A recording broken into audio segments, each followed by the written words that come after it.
Protect your DNA. BioPQQ can promote formation of new mitochondria. Infowarsstore.com.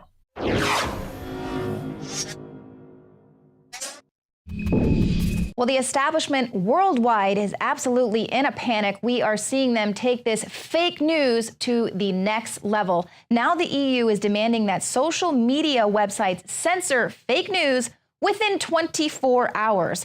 This is the European Union. They're demanding Twitter, YouTube, Facebook censor, quote, illegal hate speech within 24 hours. And this is content that includes so-called fake news, which of course is a broad term that includes perfectly legitimate news content. So currently, these EU commissioners are saying that censorship is taking too long. The last weeks and months have shown that social media companies need to live up to their important role and take up their share of responsibility when it comes to phenomena like online radicalization, illegal hate speech, or fake news. This is the EU Justice Commissioner that's telling this to the Financial Times.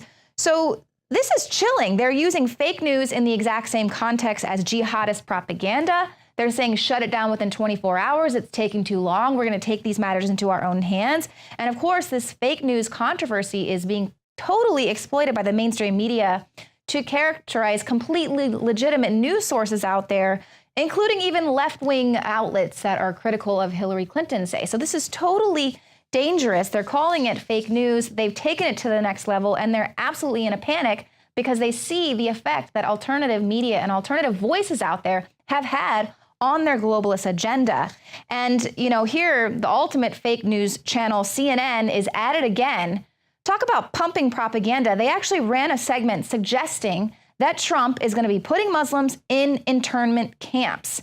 So this was Monday. The network ran an entire segment essentially informing its viewership that when Donald Trump becomes president, he will begin a program of rounding up Muslim Americans and placing them in internment camps. So this is CNN's New Day, runs this fear-mongering piece. The reporter interviewed 2 Japanese American women who survived internment camps during World War II, prompting the women to say that they fear a similar thing will happen under Trump's presidency. Margaret, my goodness. So talk about fake news and fear-mongering. Here we're being told, you know, we need to come together. Hillary Clinton herself said how dangerous it would be if we didn't, you know, concede the election and all come together.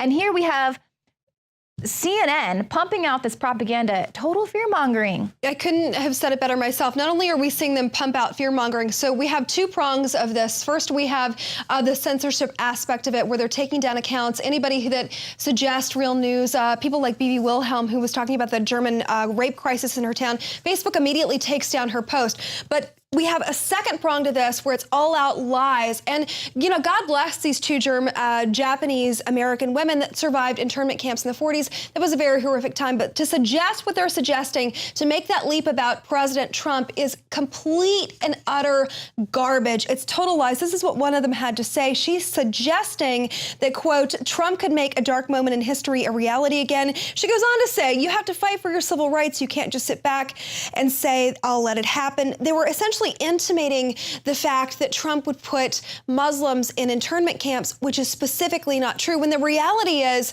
for example, in Germany, that there's actually a very different situation on the ground happening. Of course, CNN is the real fake news here. Right. No question about it. And they want to bring it back to the times where they're only allowed to pump out their propaganda and you can't have any dissenting voices. And mind you, this report was not even about Donald Trump and anything there with Muslim Americans. This was actually to focus on an upcoming trip.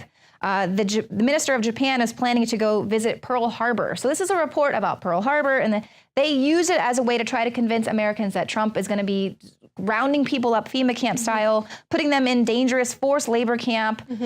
So stirring controversy, civil unrest before he's even in office. Well, you and I have been covering this for weeks on end because we understand the concept of fake news, and they're the real fake newsers, guys. So the real story of the day would be that Trump is actually creating tech companies, Japanese tech companies are coming to the U.S., $50 billion possibly in potential revenue and job creation in our economy. But speaking of fake news, Leanne, so the New York Times, probably one of the most egregious aggressors and purveyors of fake news in mainstream media.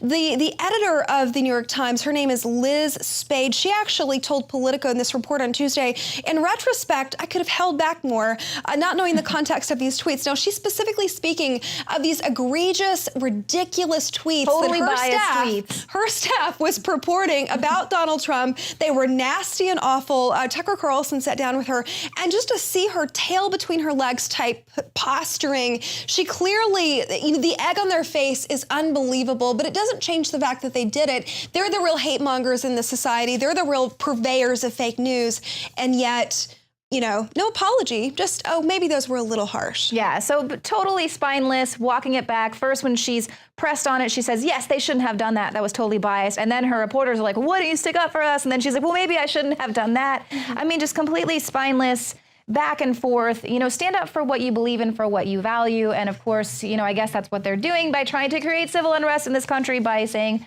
Donald Trump is a Putin stooge.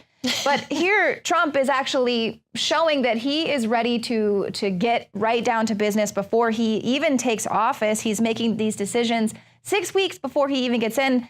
He tweeted out today about the fact that the government is building a new Air Force One, and he says the price is ridiculous. Cancel the order. Costs are out of control, more than $4 billion. So this is Boeing. They've been contracted by the government to build these planes. It's going to go into service around 2024. So Trump himself won't even fly in this plane unless, of course, they get it built on a faster schedule and he gets reelected. So this is going to be carrying, future U.S. presidents around the globe. Now, originally, they had contracted to be about $3 billion, but costs are reportedly skyrocketing. So now it's going to be $4 billion. And I'm sure by the time it's actually built, it'll be even more. But the fact is, when certain companies get these government contracts, they don't even have to bid on them anymore. And like we saw with the debacle that was the Obamacare website, it was supposed to be like $100 million, and now it's $2 billion, $2.1 billion, and it still isn't even working. And they're going to do away with Obamacare altogether. So just total government waste. Meanwhile, they are kneecapping the middle class. So where is all that tax money going to come from? So it's really interesting to see. On the one hand, we've got the current administration going out, leaving a midnight surprise, midnight regulations to total $44 billion tax dollars. This is the Obama administration putting forth 25 of these so-called midnight regulations, going to cost the economy $44.1 billion.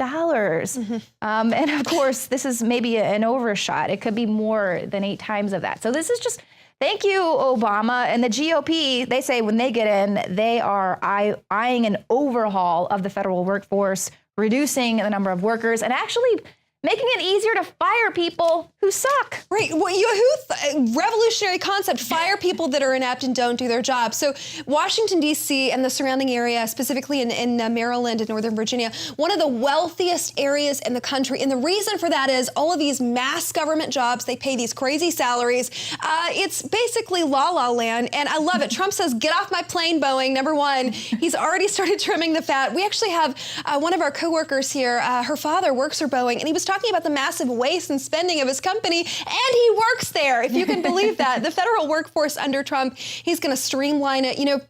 He's putting people in positions of power like Dr. Ben Carson, who's going to head up the HUD agency. One of the only people that's actually lived in government housing to ever head up HUD. What a revolutionary thought right there. And you talked about it. You hit it on the head. So Obama, he hasn't ruined our country enough. $44 billion, 8 times the projection. Originally, it was supposed to be a much lower number. But you know what? He has to keep spending. Well, it's not his money. It's like our tax money. Monopoly money. They think it just comes out of thin air. I mean, they're basically printing it out of thin air, but frankly, we're on the hook for that. And if it's the middle class who is paying, that's where most of the tax revenue is coming from. Right. And so if we no longer exist, well, it's madness. Specifically, these regulatory agencies that he's created, they've expanded exponentially under his rule, if you will. And largely, we're talking about the EPA, levying these crazy regulations against companies. That's a bulk of this.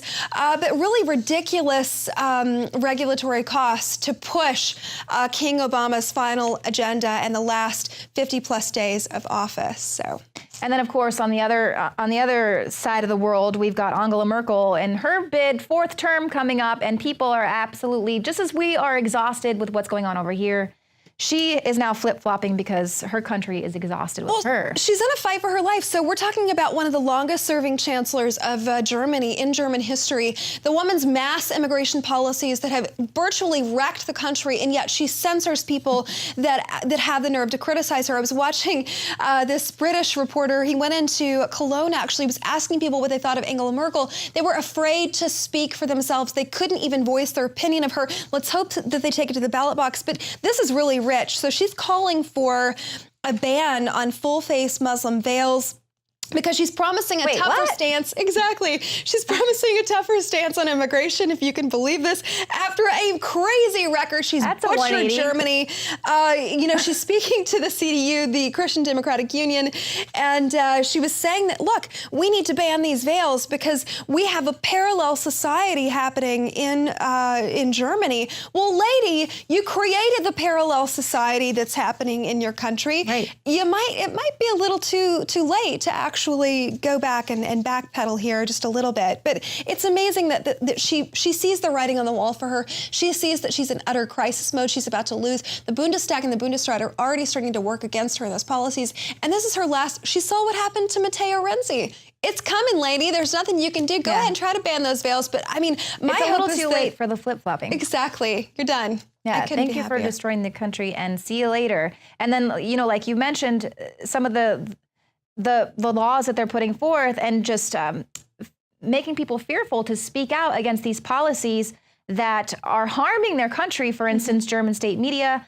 they are refusing to actually run the story of the migrant murder where the girl was raped and murdered and tossed into a ravine. They're not even talking about that because they say it's too regional of a story, even though it's made worldwide headlines. So they don't even want to cover this story. And of course, you mentioned earlier about Facebook banning a German woman for posting a picture of this migrant rapist, and they're labeling it as hate speech. Meanwhile, this is the exact same picture that the news put out to show, you know, this is the perpetrator here. But Facebook banned this woman, and they're calling it hate speech. Well, the Cologne rapes that happened during their holiday time, two women that were interviewed, they were both victims, a mother and daughter. They were both gang raped repeatedly and sexually assaulted by migrants and mass murder. They never caught a single perpetrator in those crimes, and it's because of cases like this. You know, this 19-year-old German medical student, you know, one of German, a star, and I hate to put it this way because Hillary Clinton, she started it, frankly, Leanne, so I'm just going to do it. A 5-star citizen, if you will, somebody that you would want, an upstanding member of the community. Her father was actually in the parliament. She's raped and murdered, and we can't even discuss it because of Islamophobia, because it was a refugee that raped and murdered her. You know, that's how far they've come. This is their opportunity. And by the way, don't send flowers, is donate to organizations refugee causes that will further this migrant cause. It's madness. Utter madness. And then further madness with this migrant crisis. So in Sweden, the authorities have actually now charged 5 teenagers from Afghanistan with aggravated rape. They allegedly dragged another Afghan boy into a forest, threatened him with a knife, and raped him. This assault took place in October. They say it happened more than an hour. So these teenage boys were 16, 17 years old. The boy that they allegedly assaulted is under 15. And I mean, this is absolute madness. So obviously we know rape is used as an intimidation tactic. And of course, in certain cultures, just like our military was told to look away at the fact that young boys are being raped because that's their part culture. of their culture. Exactly. And in this specific case, the worst part about it, the indictment that followed it, they could not even, the potential is that they won't face expulsion from society even though they've committed the rapes. And we've seen this time and again, both in Germany and in France, specifically where rapes are created or rapes are perpetrated against victims. They don't even expel the migrant. It's normally swept under the rug, which is exactly what my prediction will be here.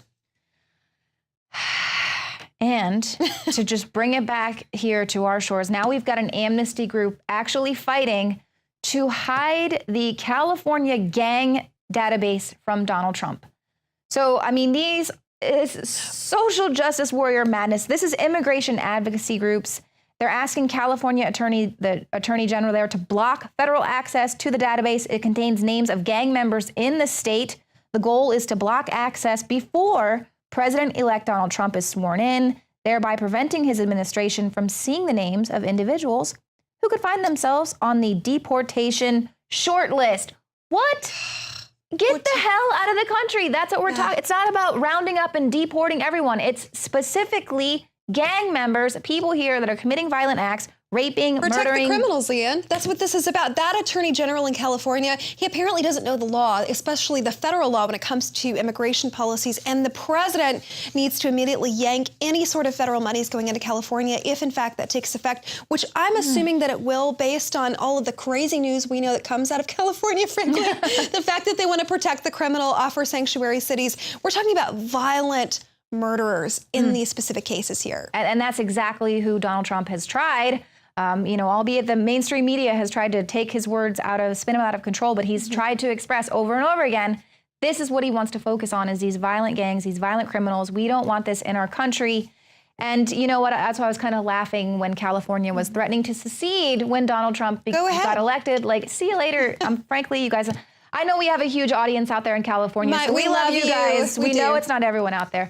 All right, well, thank you so much, Margaret. And thank you. Stick around because we've got a lot more nightly news coming right up after this.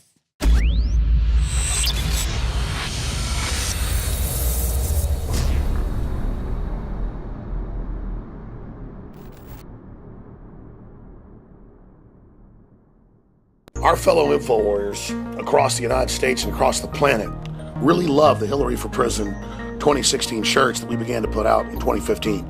It became a global meme against globalism and corruption, and a very strong maxim that's now being continued on today. Now, President-elect Trump has come out and said it's not his job as president to call for prosecution. He's not supposed to. But that obviously Jeff Sessions, as the new Attorney General, if he's confirmed, will certainly carry out his duties. But Roger Stone a few weeks ago, right after the election, said, Alex, you got to bring Hillary for prison back. And I said, yeah, but it's a limited edition. It's over. You know, she's been defeated so far. And he said, what about Hillary for Prison 2017? We need those at the inauguration. They're trying to intimidate Trump supporters and nationalists everywhere. That shirt is powerful. It's not just a shirt supporting Trump, like your shirt that says Trump is my president, which we put out before he won, predicting it, putting our name, our guts on the line, but something exposing who the other team was pushing, so that people don't forget and so that the push for justice continues. So it's a great way to support the broadcast. It's a great way to have another historic shirt to spread the word and to meet like-minded people of every race, color, and creed who bleed red blood and want justice. It's available. It's another limited run. I don't know how long we're going to offer it, but definitely only a few months. It is Hillary for Prison 2017, and here's the biggest and best part I almost forgot. This shirt arrived in an 18-wheeler, printed right here in the USA a week ago, and I forgot. I've been so busy to even talk about the fact it's been in the store. That on the back of the shirt is a design that I worked on with some of our great graphics people that is George Soros as a goblin. I made a goblin joke a year ago about Trump, saying you better not, actually get in bed with the goblins if he has to work with politicians, but I understand if he has to actually, get knee-deep in their political guts, but he just can't get caught in bed with a goblin. So we now have George Soros, because the media attacked me on this whole goblin meme. They've made huge jokes about it, but it's totally blown up in their face. We now have George Soros as a goblin on the back, and it says with a cross through him, an X like Ghostbusters, no Soros, him as a goblin. It says Deport Soros on the bottom, and on the top it says Infowars established 1996. So it is a limited edition Deport Soros on the back, Hillary for Prison on the front, right-hand shoulder, Infowars.com. It's powerful. Hope you get out to everybody you know. Infowarsstore.com or call 888-253-3139. So to all the fellow liberty lovers around the world, I salute you and thank you for your support. This shirt is a celebration of the fight and the victory we've seen in 2016 against tyranny, but looking forward for justice against George Soros, Hillary Clinton, and their entire criminal network. And don't forget our new motto, no more pizza parties.